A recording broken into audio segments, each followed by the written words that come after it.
Bigfoot Sasquatch mystery coast to coast and continent to continent. It's the Bigfoot Field Guide radio show, presented by the Mid-America Bigfoot Research Center. Over the next hour, we'll discuss sightings, behavioral characteristics, useful equipment, and all that is Bigfoot. Pull up a chair and join the conversation. The Bigfoot Field Guide radio show is on the air.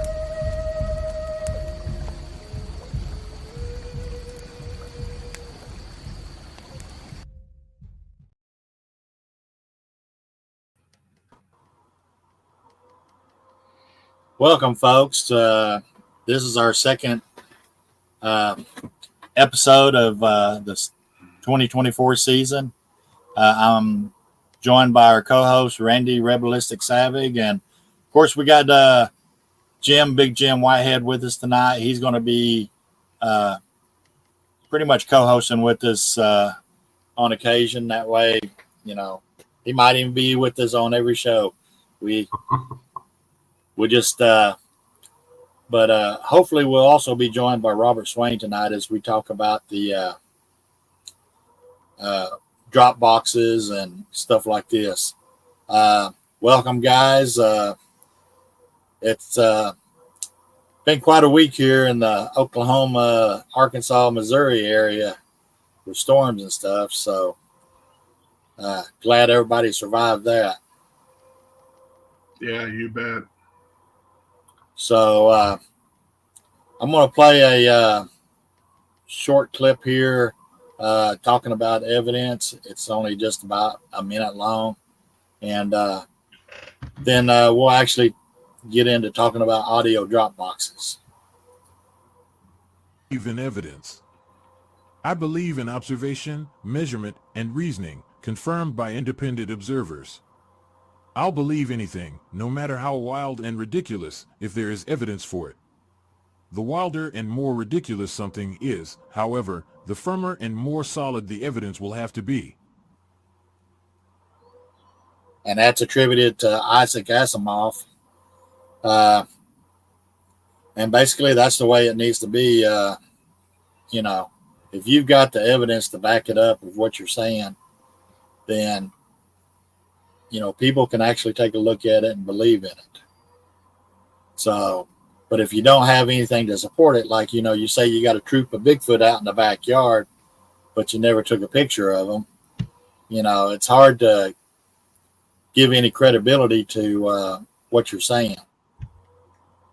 So with that being said, I'm going to switch over here to our presentation for tonight, the audio drop boxes. And, you know, we're going to go through here and talk about a lot of stuff, pick a lot of brains here. You know, Jim don't do a lot of the audio drop boxes, but he's been on enough of our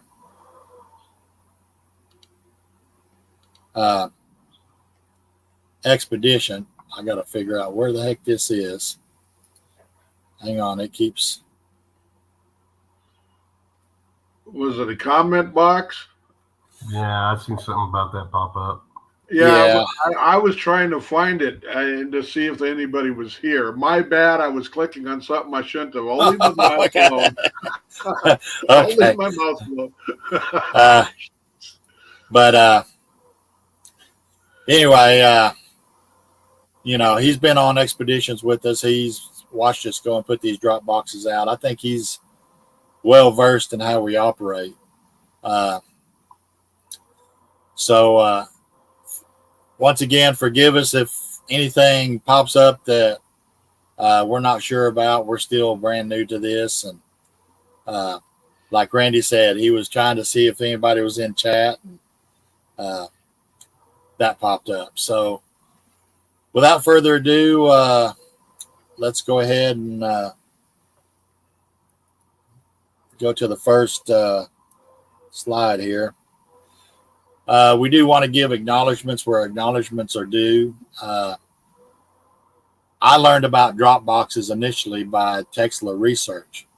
These guys are real heavy into the audio side of research. if you go to their website, they actually have audio of something walking up and licking peanut butter off of a tree. And, it's not, what's the word I'm looking for? Absolute proof of a Bigfoot. It could have been a bear or whatever, but when you listen to it, it's pretty impressive in my eyes. We also want to give a big, huge shout out and acknowledgement to MABRC member Dave, the Real Super Dave Jet. He created a modified Dropbox using bark, and that led the MABRC into creating the current variations of this that we are using now. So, big shout outs to these guys. They really put the groundwork in for us to get this idea going. And of course, here's some of their early drop boxes. And one of the things that really amazed me was they figured out a way to use dowel rods to replace the AA battery of recorders and connect it to a D-cell battery. So their recorders actually lasted longer in the field, 3 or 4 days. So they actually put them in these little boxes and then they just hang them out. This was their first version, and here's their second version. They were able to do stereo mics, and that was just really impressive to me. And here's some of the boxes that are hanging out. Here's a black colored box that, you can just barely see it sitting up in there. So, Randy, you got anything you want to add to that, you or Jim? No, I remember that presentation, though. I think it was down at Honebby, I believe, is when I seen them give it. Yeah. And it looks like Randy locked up a little bit on us.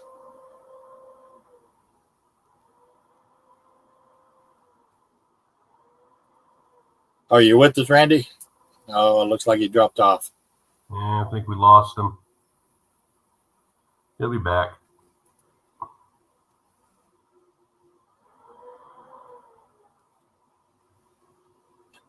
Randy is operating off of a 5G network, so sometimes it works real good. Sometimes it'll drop him like this.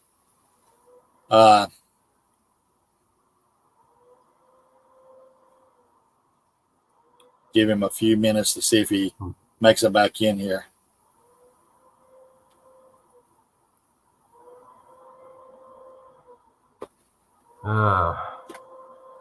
Darren, did I ever show you my drop boxes that I use? No, I can't remember. Well, rather than going with the bark route, I got a little container and it's got leaves pretty much attached. Looks like a little ghillie suit. There's Randy. He's back. Yeah, sorry guys. For whatever reason, it's acting up on me tonight. Sorry about that. Okay, so I got to this point here. Do you want to add anything?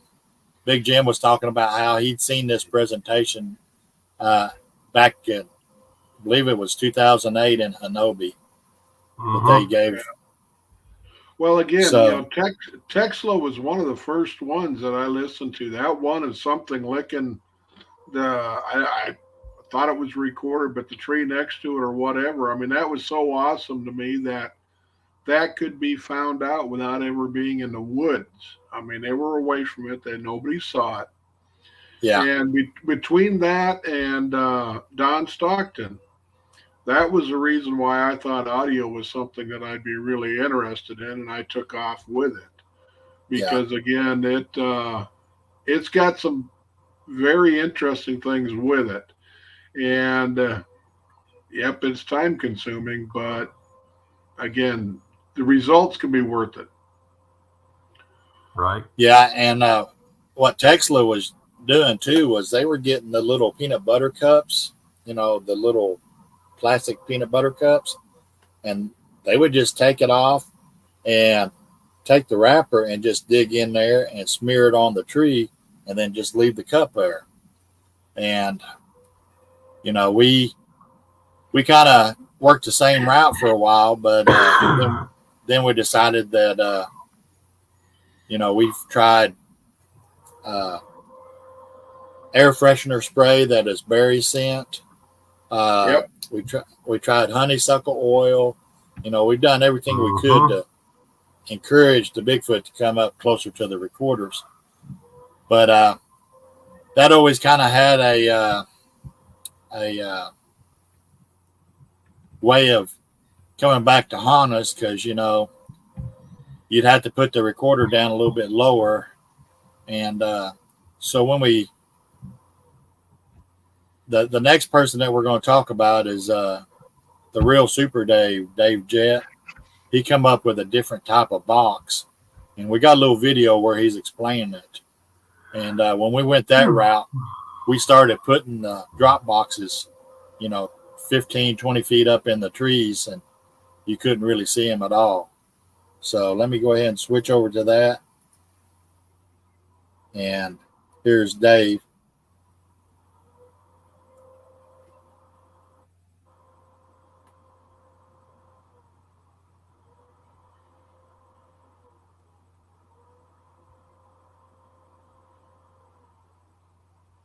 That audio seems to be pretty low. I was going to say, I can't hear nothing. Okay.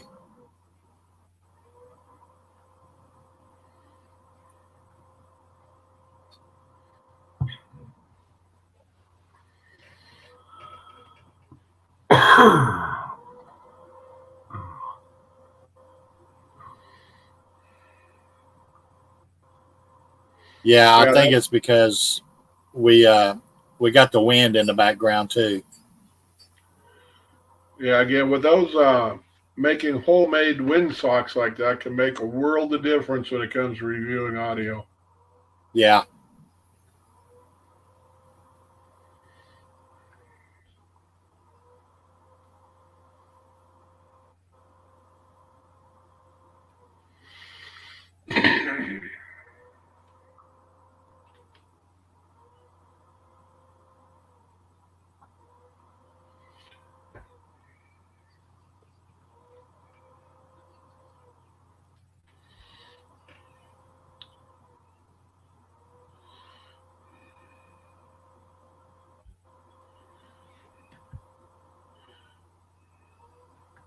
Yeah, again, sorry, folks, the audio's not coming out. But again, what he did with that box is he designed on the inside a way you could slide the recorder up in there and it would still hold it without having the bottom sealed.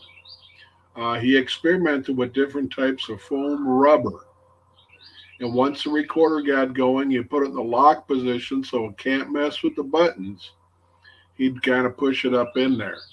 And it was firm enough that it would hold it so it wouldn't end up falling out of the box. And again, that's an excellent idea, because that's the biggest thing that we all got to deal with. Nobody wants to lose equipment out there. And, Right. the audio recorders especially are something that they're all set up for consumers that want to record meetings and different things like that. So there's no water or weather resistance to them. So you have to protect your equipment by either having it to where... Let's see if this...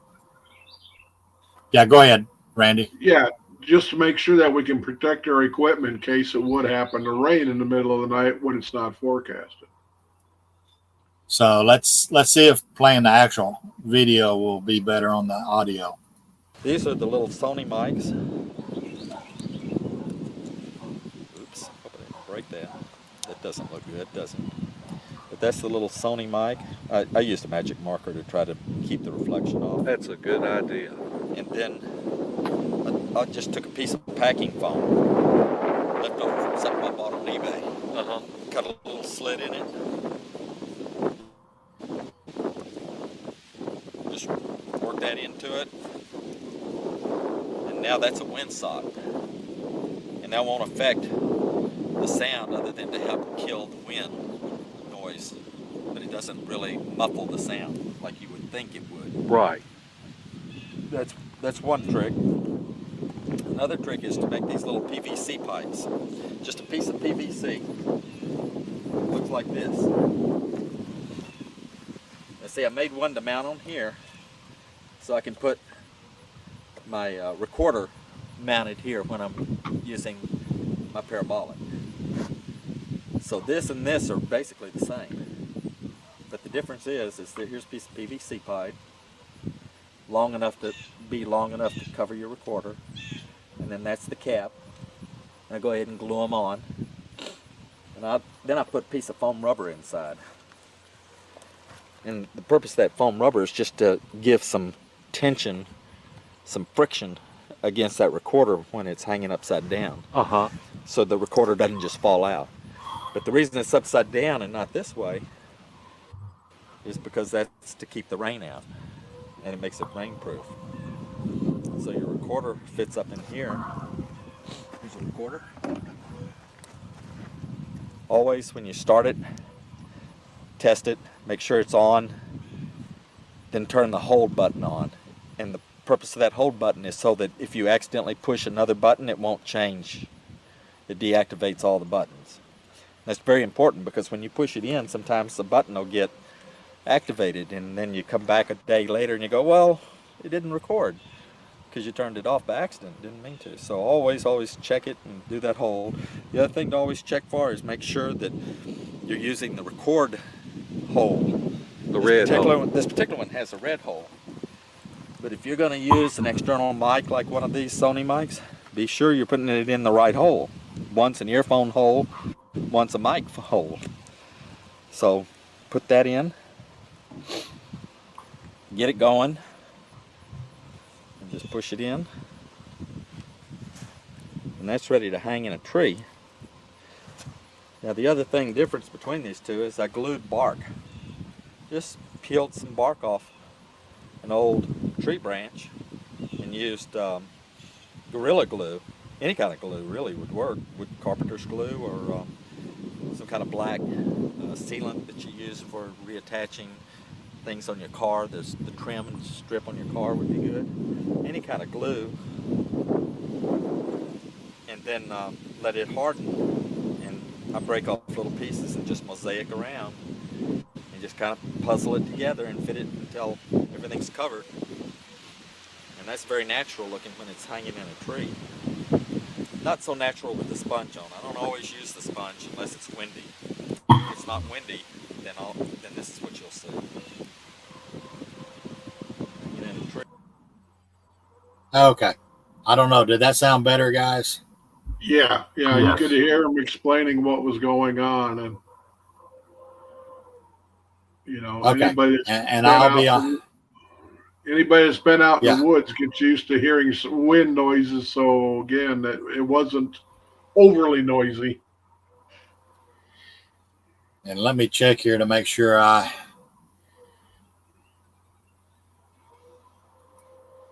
believe.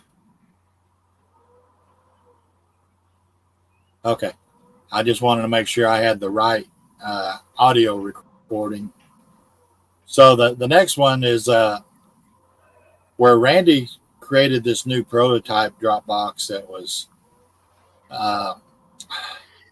made me feel really antiquated on the way I was using my drop boxes because it was so fancy. But I'll let him explain a little bit about it, and then we're going to play a video file where we were out deploying it. Well, again, what I did is the type of recorders that Dave used is exactly what most people use. They're the off-the-shelf, kind of low dollar, if you will, that, at the time were running around $50. They do a really, really good job. But again, when you find out with the external microphone how much distance they'll pick up subtle noises and stuff, I wanted to update a little bit. And I like my H2N. However, the H2N has got a big problem. The batteries only last 24 hours. When you're going to go out on a weekend expedition, you really want to have, 3, maybe 4 days worth of batteries. So I bought an external power supply that you can use to charge your phones up or whatever, and used a proper porting for that. And I ran the H2N off from that to give me more hours of record time. Hence, had to be a little bit bigger and all that stuff. So that was the whole reason behind that, was to be able to get a more quality of a doggone recording, because again, these H2s with powered mics and all the stuff, they can pick up a lot longer distances than what the cheaper ones can. So again, that was why I built what I did and deployed that, and it had been successful. I was hoping to get about 48 hours, which those little Sonys that like Dave had, you can go 48 hours pretty easy, if not stretching that into like 50 hours, where again, the H2 was only 24 hours on a double set of A batteries, where when I went with that external, I could get about 40, 42 hours tops out of it, cold temperatures. Then I was getting around 32 to 36 hours. Yeah, and I was hoping Robert Swain would be here, because he actually introduced us to putting the little hand warmer packs in with the recorder, and the batteries would actually last longer when it was cold. So that was always a great thing. So I'm going to go ahead and play this. It's about 5 minutes long, and it talks about the recorder and you deploying it. And it even talks about, I forgot what the little project was where we dropped you off down there in the valley and you sit in the dark. Yeah, I don't remember what we called it, but it was interesting. Yeah, I think it was basically bait, Project Bait or something like that. But Yeah, here we go. well, Get this loaded up. Sorry, Randy. Sorry playing. No, go right ahead and let her play. All right.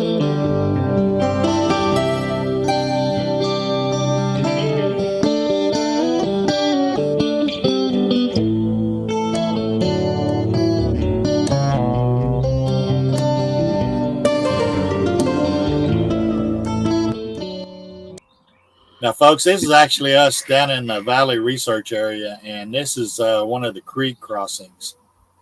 And it's a pretty active area.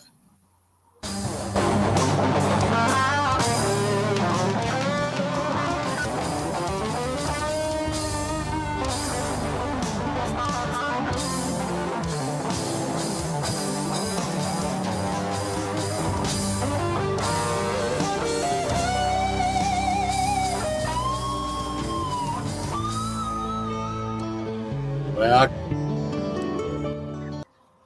there we go. And there you can see the... That's that new thing that he was talking about that you said you wanted to check out. This has got an H2N, 20,000 milliamp power supply. That thing will run this thing for 10 days. And with the HD or the 32 gig card, you can get about 280 hours all on one. And again, these have got powered mics. This is a true 360 surround sound. When it comes up, I've got it set on the highest I can, and it'll give 50 hours. But again, that's about 3 hours per 2 gig of card drive. Because we're going to be out here just that short time, I didn't set it up on MP3. This will convert it back down to MP3 again, if you want it to, in it. It'll also divide it in it. But this thing is set up to where, again, the 360 surround, that +6 Yeah. is got complete sides. And this is the one that I've been working on so that I can have out here for an extended period of times. Because that way I can go 10-day intervals to see if there's any vocalizations in an area and get better time frame of when they're in the areas. So That's really cool. You got another recorder? Right up here, a little ways, there's a trail that goes back down to the creek bed. Okay. We'll drop another one right there. And then we'll turn around and head back. If you want, you can put one across the creek on the other side, or however you want. Yeah, we're going, and then we're going to want a little camp recorder. this is where I did the ghost posters right down here the last time. One come down off from that hill, that mountain, and come down here and slid. And then either smelt me or heard me or something. Went down over here and crossed across the rocks over there. You could hear the rocks clattered as I walked across. And see, we were coming back. And the deal was, if he was standing up here by the trail, we'd pick him up. If not, we'd keep on going. Between where you just put your other recorder at and this crossing here, about midway, we heard a wood knock clear as day over the four-wheeler. So when I got up here, I seen he was sitting there. I was like, we just heard a wood knock. And we kept on going. Yep. So, but there we go. Silent Hills. Yeah. We heard it real clear, but he didn't even catch it. No, on it the wasn't recorder caught on the recorder at all. But there was screaming coming from that mountaintop to this mountaintop while they were at the bait station. And that one come down off this hill. And then there was too much brush. I couldn't catch eye on it. Then it went down here and you could hear it cross. After they went through, I sat down here for about another hour before they came down and got me to see what was going on. And again, I could hear some movement back up in here, but I was sitting right down in the creek bed by that big rock. Right. And I didn't want to give my position up, so it could have been an armadillo, or maybe one was checking me out too, I don't know.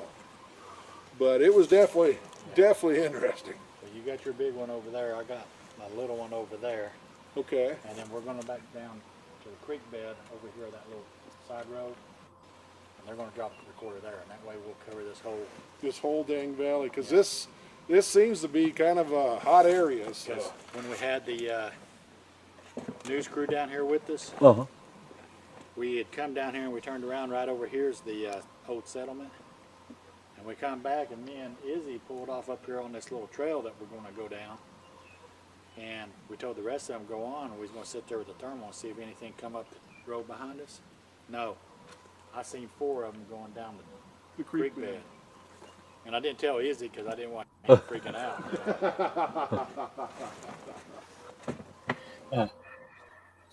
Okay, so the great thing about that is we also hinted about a four-wheeler dropped off on the trail there, and the rest went on.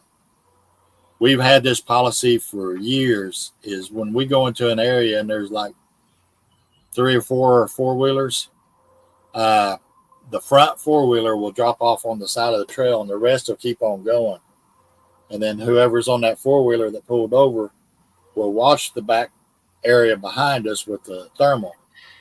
So, but you also heard the guy that's with us, that's Mark Newble.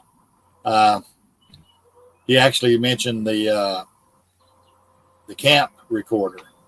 You know, just goes back to what we said last week about Randy always throws a camp recorder out, and we do that on all of our expeditions now. Put that camp recorder out. Basically, it starts recording the minute we get there, so we don't miss nothing. Yeah, and then again, they were talking, and again, we both remember the name now, Ghost Post. Yeah. You know, so again, the Ghost Post, I wish I could take credit for it. Again, I was the bait sitting out in the middle. But again, Josh, Arkansas Tracker, was the one that came up with that. He was one that was saying, okay, they say it's following the four-wheelers.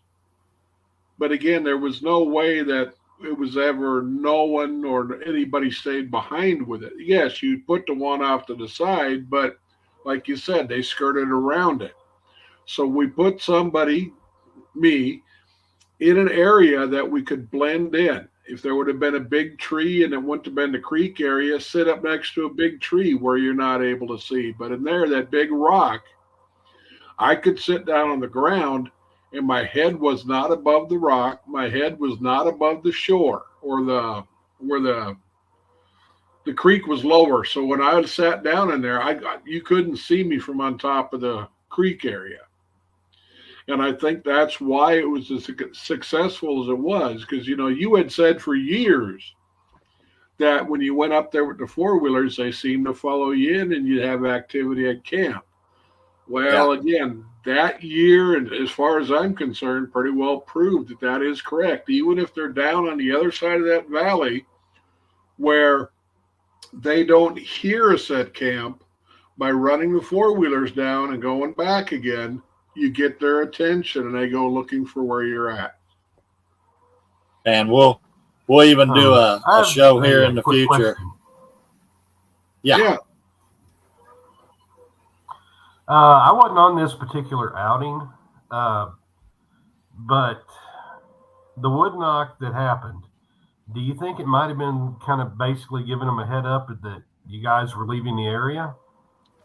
Actually, we were, if I remember right, we had went up and we turned around, and as we were coming back, but yeah, we discussed that last week on the show about how it's like maybe an all clear, and for the activity that Randy had down in that creek after we left, it's just, I really think it was just, okay, it's all clear, they're leaving. So. And again, like I told Darren last week. Yeah, go ahead, Jim. The reason I was wanting to ask was, there was one of our Memorial Day expeditions, and I was with Larry Parks, and we went down to the quarry site down below the campsite down on the ridge line, and we decided we were going to sit there and listen for a little while because it's real close to the dumpsters. And he decided to go back up and get a couple of camp chairs and then return back. So when he left, I hunkered down in the bushes where I was pretty much out of sight. And as he drove out, and when he hit the main road, I heard two distinct wood knocks. And he went back up to get the thing. And it was silent the entire time until he turned back on that road. And then there were two more wood knocks. And you could hear when he turned back on the gravel road because you'd hear the gravel crunching. So this is an interesting point of correlation there.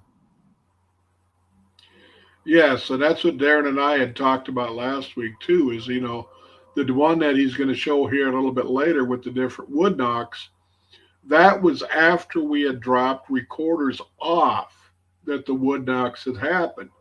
But like I speculated last week, and by my own leaving remote drop boxes out and going and retrieving them later, there has been a few times when you just start to hear my vehicle that there'll be a knock or two. And we've had them, again, left recorders out, like with Darren's place. Once we leave the area, there seems to be more knocking activity. I do believe that in that situation, they are using it as heads up and all's clear. I really think that we've got enough evidence to pretty well support that. Yeah, it's, just that one wood knock. And of course, we've heard it in other areas, like when we were on expeditions, even back there when we'd go into Bullet Maker's hidden bean field, you start to pull in there, and we'd always have our windows down as we pulled in there, the first ones getting there, and you'd hear wood knocks, and they progress back into the Corps of Engineers property. And it was just like, hey, somebody's coming into the bean field, a warning, and it just would go on back. But I'm going to go to the next slide. Hopefully it don't auto start on me. I didn't mean to hijack it. Oh, that's all right. That's Good questions to ask. Yeah, there is no hijacking here. We want the input. We really do. We want to try to come up to some conclusions with all this. So now, based on what we seen on Dave Jett's little video there, he was talking about the bark. And, of course, you can see I've got some plastic ties there holding the bark on. I used Gorilla Glue. I used silicone. And the bark would eventually start peeling off. So I put some plastic ties around it to hold it on there. But what I did is the little Sony stereo mics that he was showing with the big piece of foam rubber over it. When I bought the stereo mics, I also bought the little foam covers that just goes over the mic part. And I will say, if you do this, take you a smaller zip tie and zip tie around the bottom of it, of the cover. Because if you don't, especially, in summertime and springtime, birds will steal your dang foam cover and go add it to their nest. Yep. So got to make it to where they can't get away with it. It's kind of cool to hear when a bird flies up and steals it, though. That is kind of cool. Oh, yeah.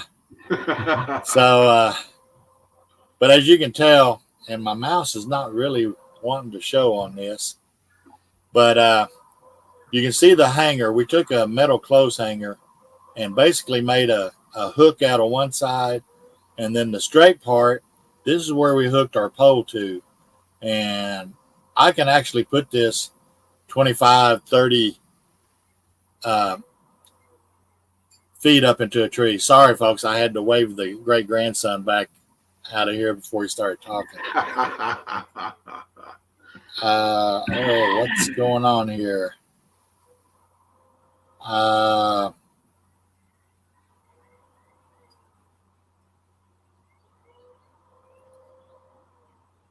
Okay, sorry, folks. My stream on YouTube started over again, so I was like, oh crap, did we run out of time? But these boxes here, you can put them up in the tree, and Rebelistic can tell you, once you get them up in the tree, unless you are really dead set on finding them, you'll never know that they're up there. So I then went and changed it to a different look. Instead of putting bark all over it, I thought, why don't I just use camouflage tape and tape it up? And of course, you can see the results. I've got 6 of these. So whenever we go on expedition, anybody that's got an extra recorder, we can put out 6 of these. It also shows the bottom here. Basically, I put a lot of foam rubber in there, and you just slide it up in there along the foam rubber so you don't have to add anything. And these have been pretty good at doing what we need them to do. And, of course, any comments you got, Randy or Jim, about these? So, well, again, no, I mean, that's... again, they definitely work good. But, one thing that I think Robert Swain found out is, he left that one recorder that disappeared on him. And then he realized that it, wasn't in a box like this. And 9 chances out of 10, the little red record light was showing. Yeah. And you'd be surprised how that little small, you can't barely see during the day LED really puts off some light at night. Whatever took it, whether it was a known critter or a possible Bigfoot, I would love to find a recorder like that and save that HD card, because that would be some interesting stuff. But, dealing with the audio that I have for as long as I have, I've talked to more than one researcher that in order to keep from getting dew and destroying the recorder, they'll even just put them in a clear Ziploc bag. Yeah.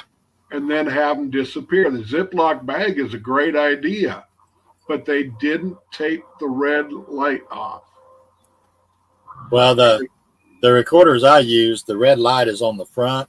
So when you slide it up in there with the foam, it's shining into the foam. And yeah, like I say, that works great by all means, but don't just set one out in a Ziploc bag without something covering that light.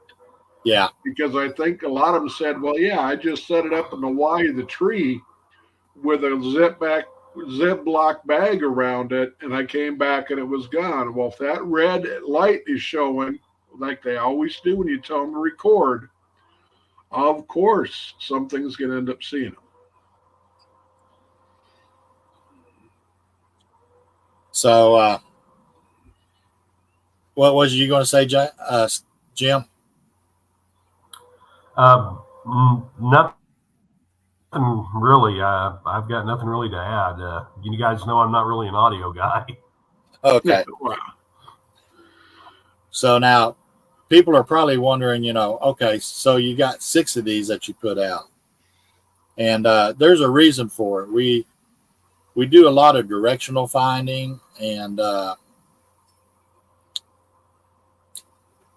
kind of gives us an idea of which direction they're going through.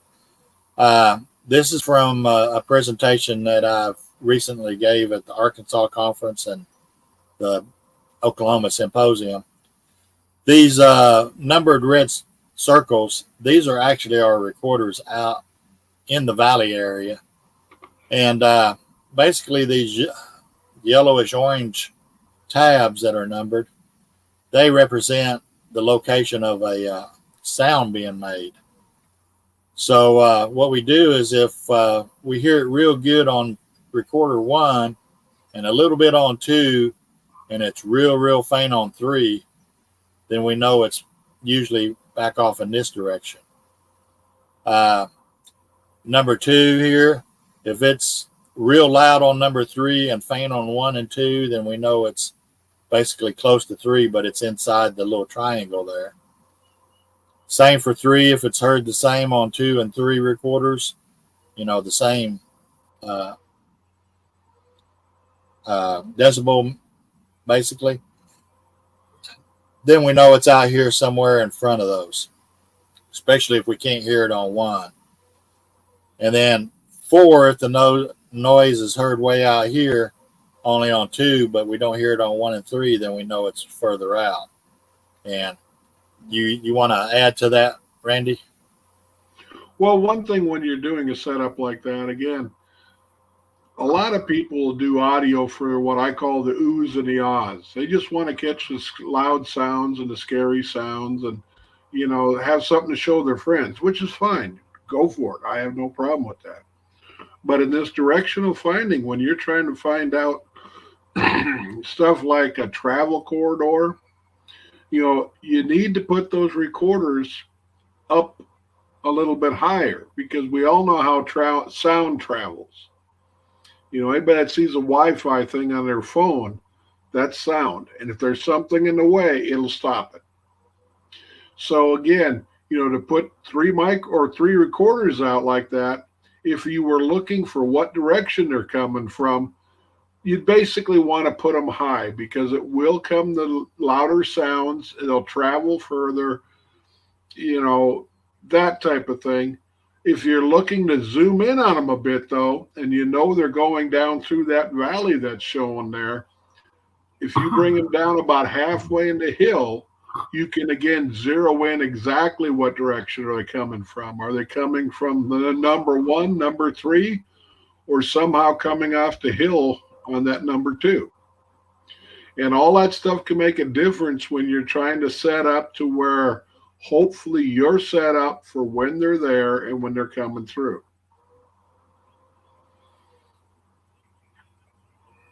So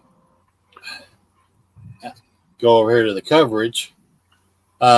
This is usually the way we set up in the valley. Each one of the circles, that's where a recorder is. And then this number 4, what is that? Oh, sorry. The A up here, that's kind of a teardrop shape.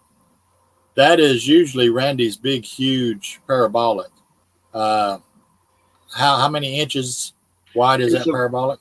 It's a 36-inch parabolic microphone.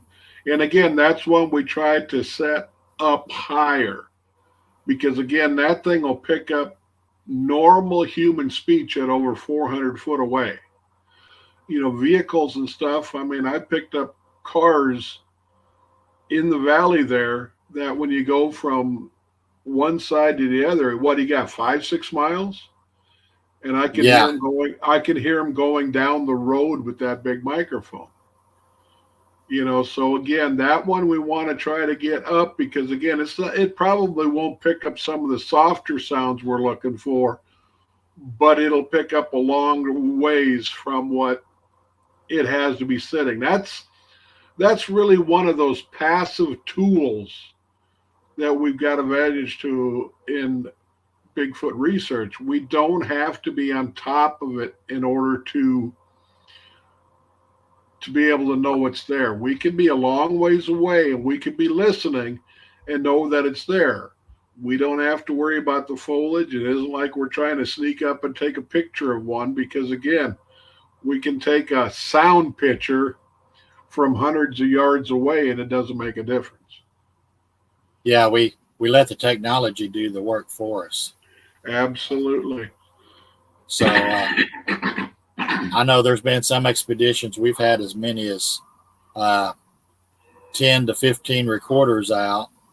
You know, that's a nice thing about getting together on expeditions. Everybody has a few recorders. So we just combine the number and then we spread them out. And but that's what I like is the fact that we can cover, you know, a 5 square mile area with our recorders and not have to go tromping through the woods trying to stir stuff up. We let them act the way they would act normally out there, you know. So yeah. But let me ask, you know, being as Jim's here, and again, he is our resident biologist, and again, I value his opinion like I do everybody else's. When you are trying to find a species and you're trying to deal with it, if they're leery of people, in your opinion, would you have a better chance of collecting at least audio evidence? I don't know about cameras and all that. In a passive way when nobody's around, would they be less quiet in your opinion or more quiet if there's nobody around? Well, if it's a species that is generally elusive and skittish, it's only going to be really active when it thinks it's safe. And, you know, collecting audio and stuff like that, I will add, that is a staple in mammalogy because a lot of animals are elusive and you have to go by trace evidence to, you know, kind of determine whether they're in an area or not. Okay.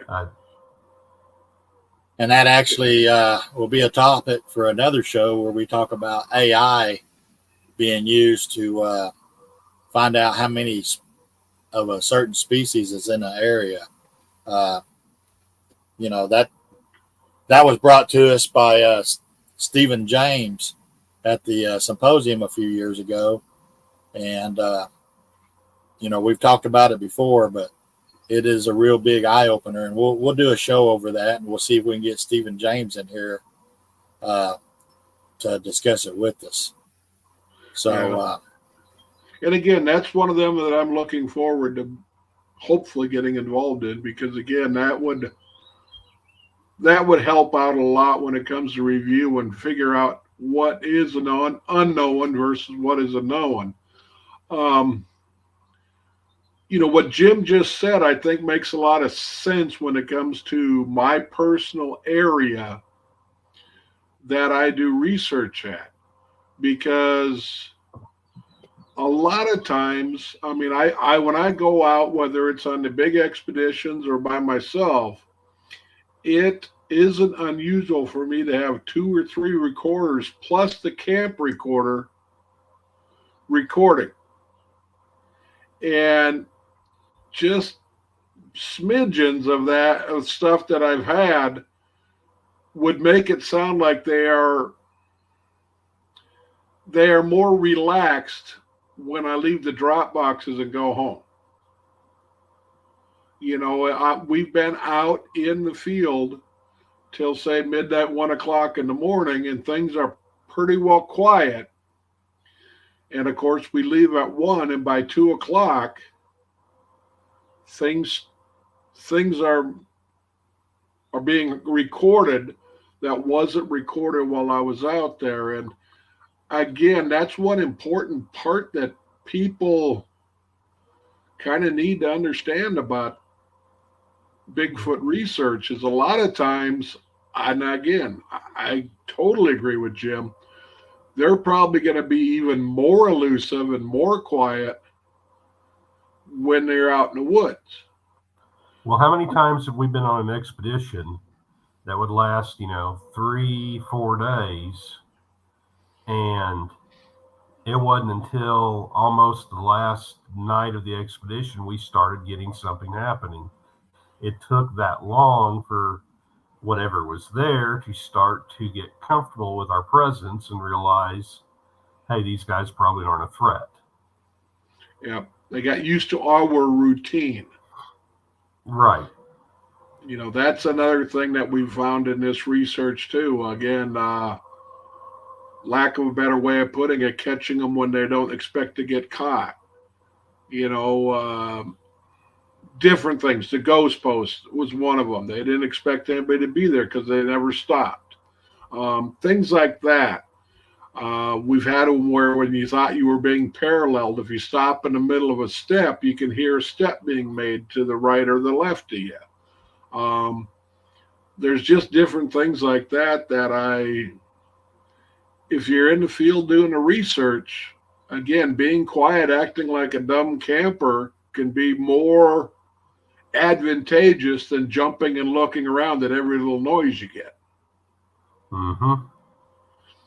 You know, again, I remember when we went out at Thumperville. Yep. You know, an exciting goddamn weekend. You know, that's when we shared the Silent Hills project with you guys and did the run so everybody could see what it was at. But again, like you say, everything was real quiet up until, you know, Saturday night we had that rocks thrown on that one tin roof and all that other stuff.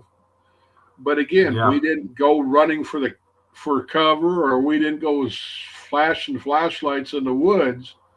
It was almost like we were daring him to come closer because we're not going to react to you. And I do think there's a lot of merit to that.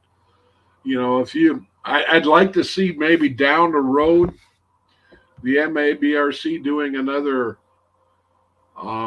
expedition, especially if it's in a place where we've got 1 or 2 of us retired folks that, okay, if it's going to be a Friday, Saturday, Sunday, and leave Monday or whatever it is, send an advance party out, if you will, on, say, Wednesday. Spend the night or 2 so that they get used to people being around. Yeah, they'll be more added. But if they all go to that area, they know that, hey, these guys aren't too big of a deal.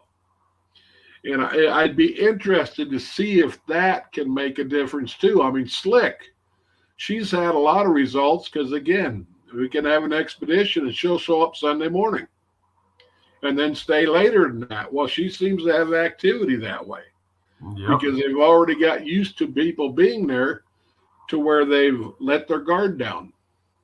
Well, and I think too, it's because I don't think Bigfoot can really count, you know, but they can tell that people are starting to leave.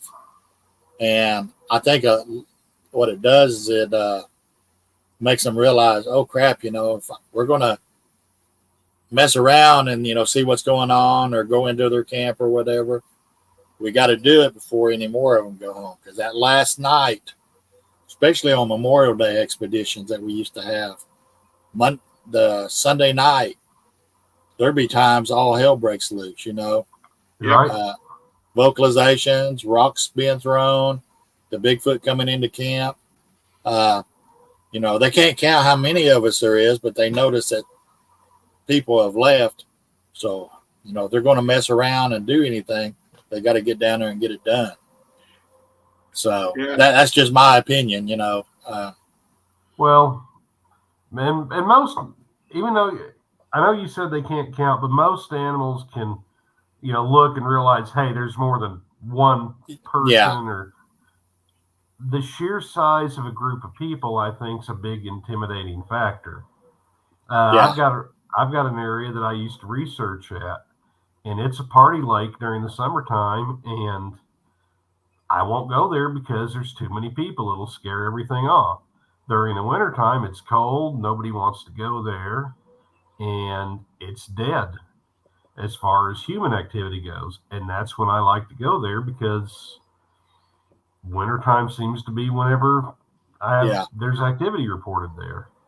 Well, say it's like when we're going in convoy on four-wheelers and buggies through research areas, we always have that first person drop off, just because they know there's a bunch of four-wheelers going through there, but they just don't know how many.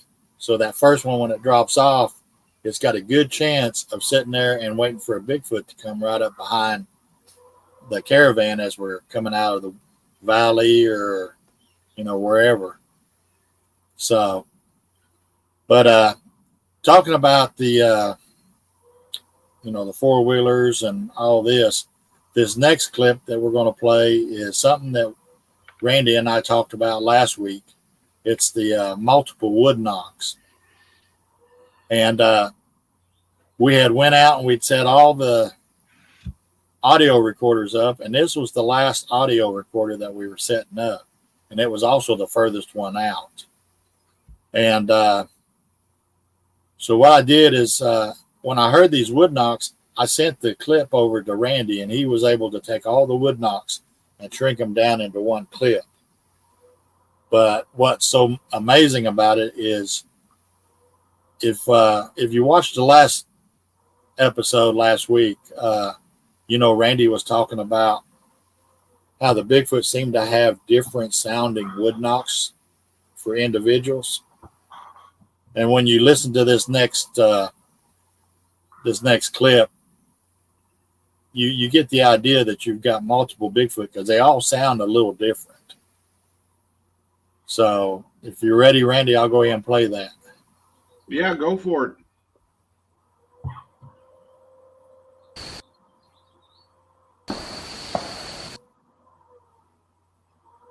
I didn't give it time to load up all the way. Give me just a second, folks. Technical difficulties.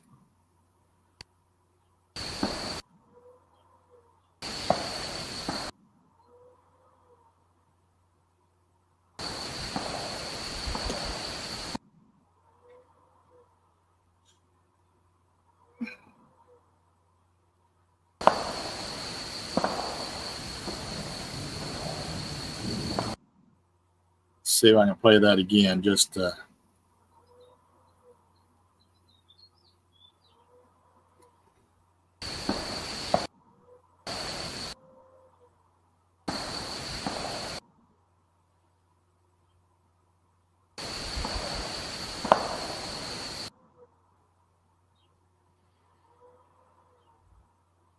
I just don't want to cooperate with us.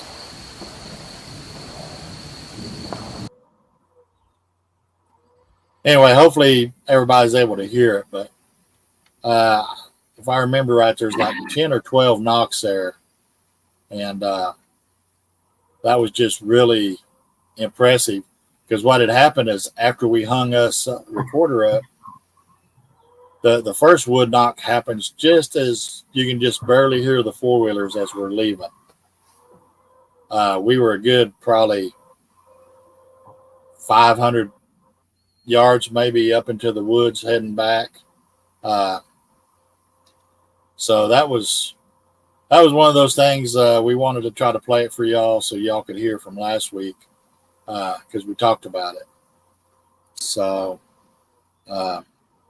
Yeah, That and was with that whole situation, again, Jim, you remember out of Thumperville when I had you and David and Mason. We tried something different. I wanted you guys to clap your hands too, but you also went and did the wood knocking.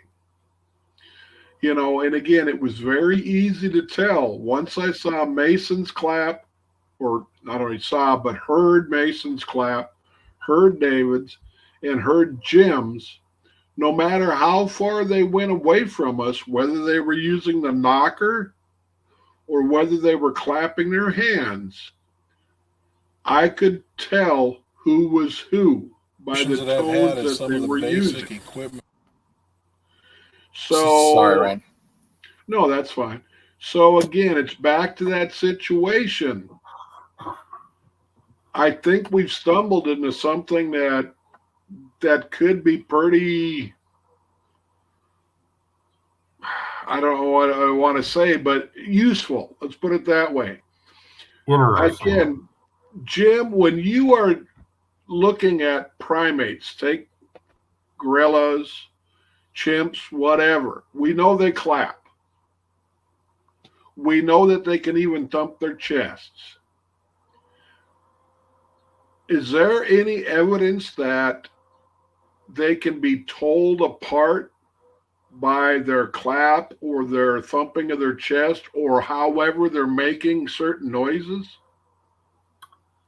Not to my knowledge, but it honestly wouldn't surprise me. Because, I mean, you've got, we'll take gorillas. They're a great example. You have an adult male gorilla that's 380, 400 pounds, big silverback. Whenever it claps or makes vocalizations or anything, it's going to be noticeably different than, let's say, a female, which is, 250 pounds. It's just like with people. I would imagine that if you had a woman clapping her hands, it would be noticeably different than if you had an NFL linebacker clapping his hands. It's just a simple matter of physics. The two different sized people cannot emit the same force when they would do things like this. So if I were to speculate, and again, I don't have the data yet to back it up, maybe AI could help us with that. But I have got knocks that I recorded back in 2012 and 13 that by my ears, which are not good, but I wear these headphones for a reason and I can clean them up, actually sound like the same knock that I hear today. I am wondering if by chance, with a little bit of help from our friends and AI, could we by chance be able to do a head count by vocalizations and by tones of knocks?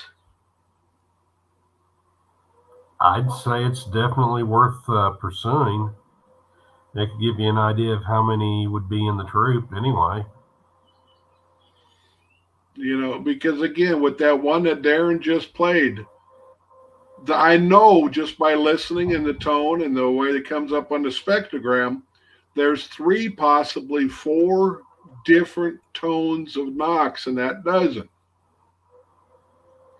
Distinctive knocks. So, to me, that would say that there was at least 3, maybe 4 of them that were involved in there. The others were not really loud enough or clear enough to be able to tell if one was repeating or whether that was more. Because I've noticed in my area when it comes to the knocks, now my troop is kind of different. They use knocks kind of as a location thing. I've recorded them going through the woods at night when there's nobody there, especially during the summer. I suspect they're foraging for food, where they're not walking single file one behind the other. They're not trying to go through. They're out grazing. and you'll get 2 or 3 distinct different knocks, and you can be following them. You'll get further away, closer, then further away. Then recorder 2 can pick up the same type of situation. And when you put all those clips together, cut out the dead airspace, you can hear different tones that repeat itself. Here.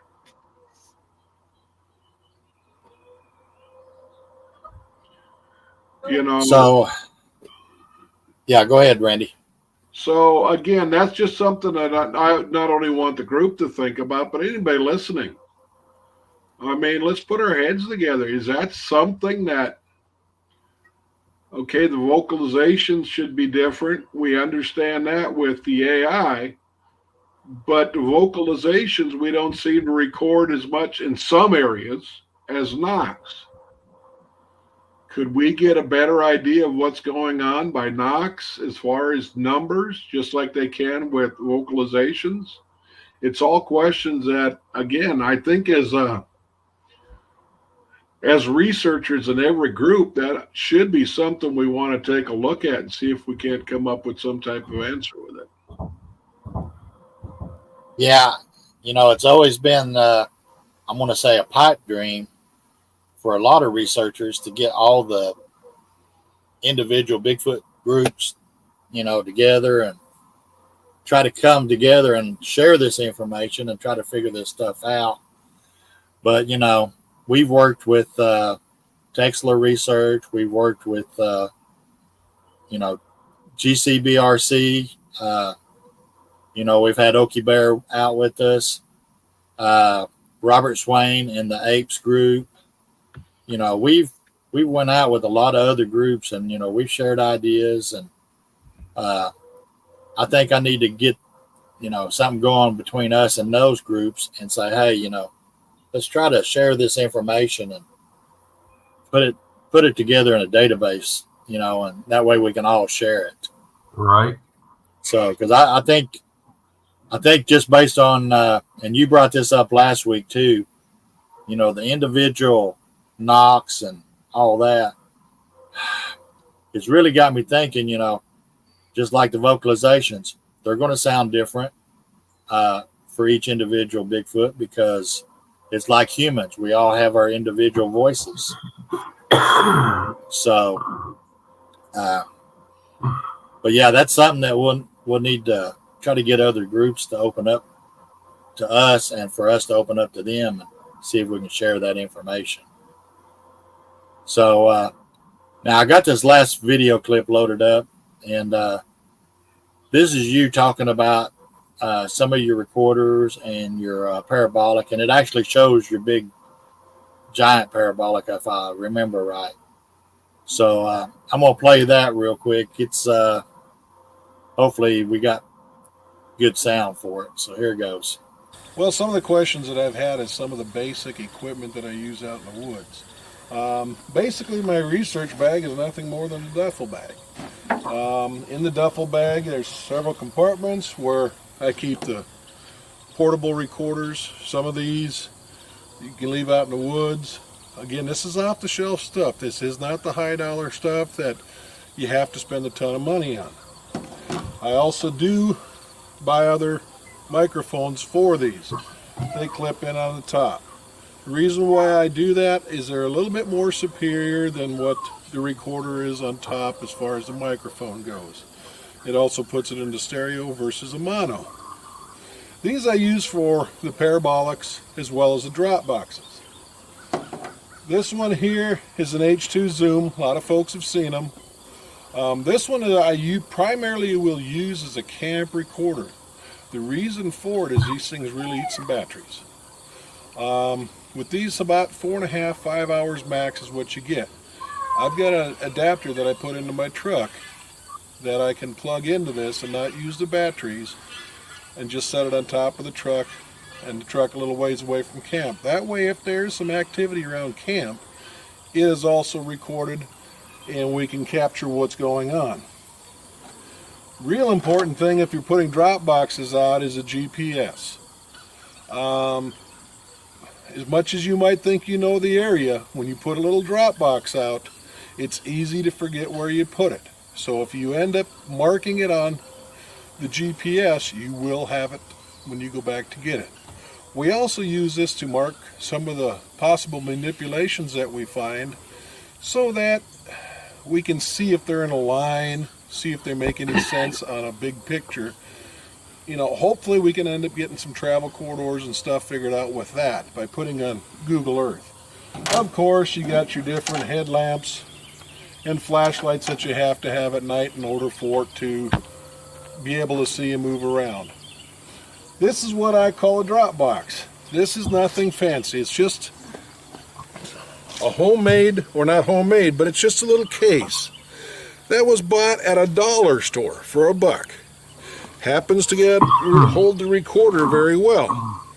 And what I'll do is I'll take a recorder and a microphone. This is the same microphone as the other one. The only thing is I've made a homemade windsock on it. If there's any wind out there, you'd be surprised how less distortion you got when you make a little windsock for it.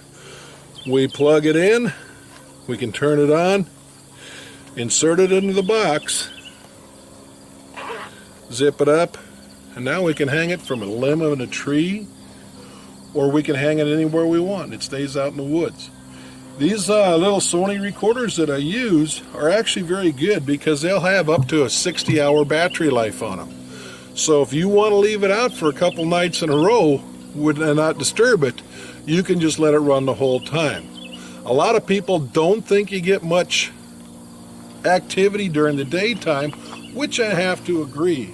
But some of my better audio has been caught during the day.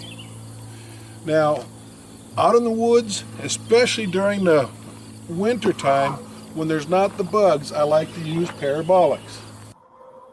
And I just want to stop right there and show everybody the size of that parabolic. That's the one that I really love when Randy puts it up there on the ridge line above the valley, because if I remember right, it's even picked up the car races down at that's roughly about 30 miles away. So if there's a big enough roar, it will be picking it up. Yeah. So this is the Big Daddy that I recently built. I know it's not real fancy and doesn't look real good. It also has a mic that's mounted into it. These are the recorders that I use to record with these. I plug them in, set the recorder, and kick it on. This one, because it is so large, is not real mobile, and it's heavy enough. If there's wind or something, I don't leave it out in the woods. Where with these smaller ones that I've also built, they are a lot more portable. Now, if you're looking at that, you know exactly what's going on. We've got a salad bowl, and we've got an old fan stand. This is just stuff that is normally thrown away. Again, to keep the cost down, you need to do that. I take the doggone microphone, put it in place. I use an extension with these so that I can have the microphone always in the right proper location. That's the key to a parabolic, is having the microphone in the right location to be able to collect the sounds. Then on the back side, again, I just plug it up. If I'm going to leave this out at night or for an entire night and pick it up the next day, I'll put it in a drop box. The only reason I put it in the drop box is to protect it from moisture and whatever. These are the basic necessities for when you're out trying to collect audio out in the woods. Again, the parabolics work fantastic in the fall, winter, and spring, but I'll guarantee you, especially with this Big Daddy, if you end up getting a bug 50 foot away that's going to sing all night, or a tree frog, you will not collect any decent audio for the simple fact of the distortion. This is basically all of the stuff that we use when we go out for audio collection. Now, other researchers use a lot of different stuff with thermals, cameras, game cams, and stuff like that. All very useful equipment in finding out what the answer is to this Bigfoot phenomenon. But this is kind of where my specialty has gone.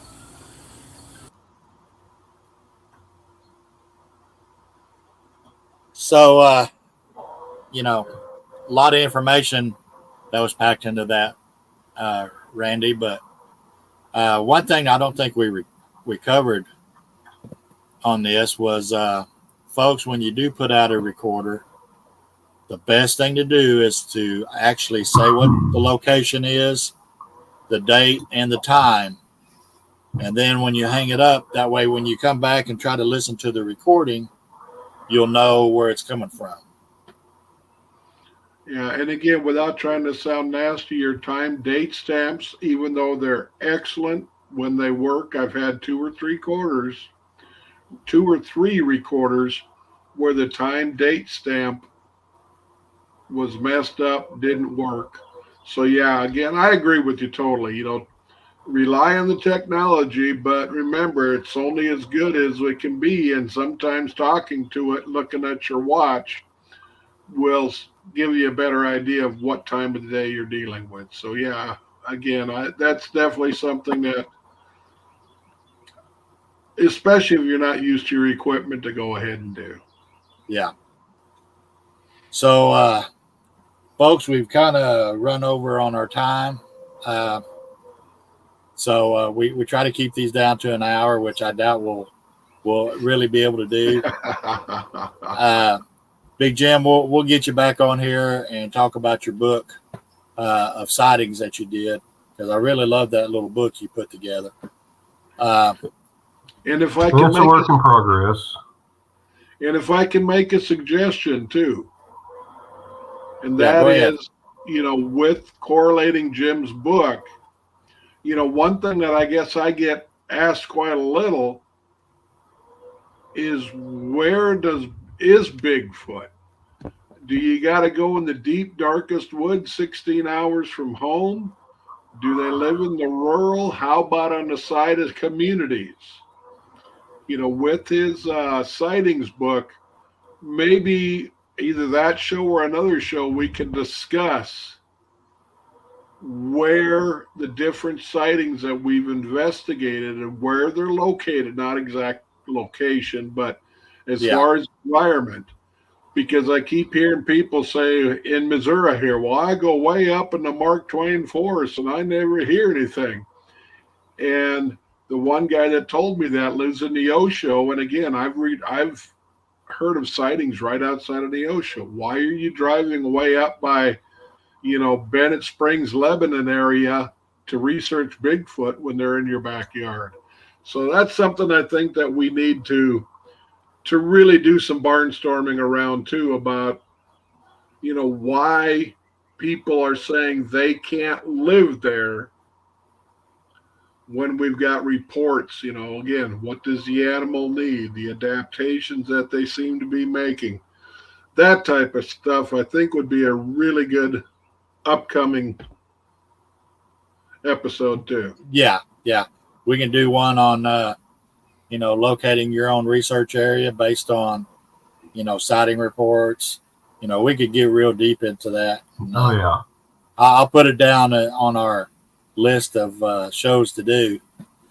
Now, I will actually not be able to do a show next weekend, but you and me talked about this, Randy. We won't do it on the 17th, but we'll do it on the 24th. And then we won't do one for Memorial Day because you've got to go check on your granddaughter. And I think I'll be out camping with the family. So give me just a second. So next week we're not going to have a show? No, but we'll have one the Friday after that. Okay. So I'll let everybody know. Are you sure you're not getting dates mixed up? Today's the 10th. Okay, let me check the. Come on calendar. now, come. Yeah, today's the 10th. We won't be doing one next Friday, which is the 17th. But then the 24th is the Friday after that. So in 2 weeks, we'll do another show. And isn't that Memorial Day weekend? That's Memorial Day weekend. Okay. Okay, guys, I'm getting Okay, That's so right. let's do this. We'll just we'll wait till the 31st. Our next show will be the 31st. Not a problem. I So- just wanted to make sure I wasn't going to sit here alone looking at an empty screen thinking I was supposed to be on. Yeah, we'll do it on the 31st. And with that being said, I'm going to go ahead and do the outro. And if Randy, if you and Jim will hang on for just a minute after I end the show, we'll talk for a few minutes, and then I got to go get busy on some things. So, Not a problem. Thanks, everybody, for showing up. thank y'all.